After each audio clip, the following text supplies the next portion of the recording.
क्या है। सदस्यता अभियान जोर शोर से चले। ज्यादा को लेकर के बड़ी जानकारी मिल रही है। रीट पेपर लीक मामले पर बड़ा खुलासा सामने आ रहा है। बाड़मेर में 24 सितंबर को रीट का पेपर पहुंचा था।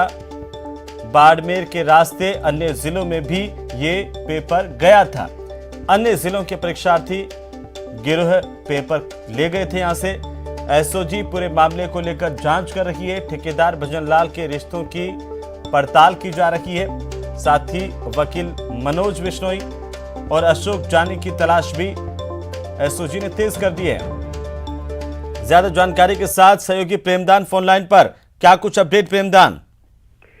देखिए अहमद, मैं बताना चाहूंगा कि लगातार परत दर परत ये जो रीट पेपर लीक मामले में खुल रही है। एसओजी लगातार कोशिश कर रही है कि जो मनोज है उसकी गिरफ्तारी हो, उसके बाद में चीजों का खुलासा हो, उससे पूछताछ की जाए। क्योंकि मैं बताना चाहूंगा कि जो अपडेट आ रहा है उसमें कि सबसे पहले बाड़मेर में पेपर मनोज लेके आया था। मनोज ने भजनलाल व अशोक को आगे दिया है।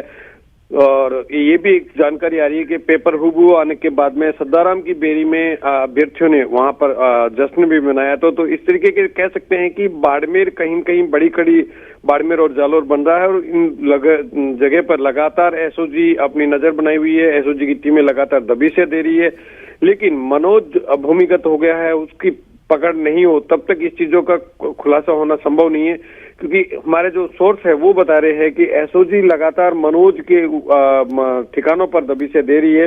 लेकिन अभी तक मनोज के नहीं मिलने से और अशोक के नहीं मिलने से इस चीजों का आगे अब बढ़ पाना मुश्किल हो रहा है एसओजी के। हालांकि एसओजी लगातार। आप कह रहे हैं कि बाड़मेर में 24 सितंबर को रीट का पेपर पहुंचा था। इसकी कोई जानकारी एसओजी को मिली है? कैसे मिली है?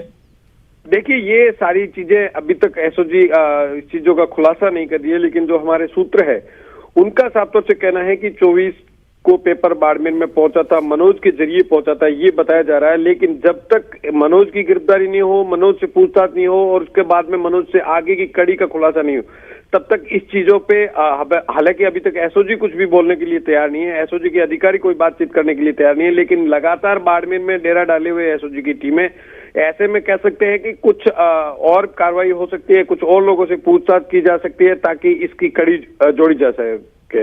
हेमंत जी, चलिए, बहुत बहुत शुक्रिया तमाम जानकारी के लिए। तो लगातार एसओजी की तरफ से तलाश जारी है आरोपियों की। कई लोगों को एसओजी ने रडार पर ले रखा है।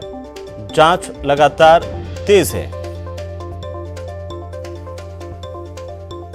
और इसी के साथ इस बुलेटिन फिलहाल नहीं। नमस्कार।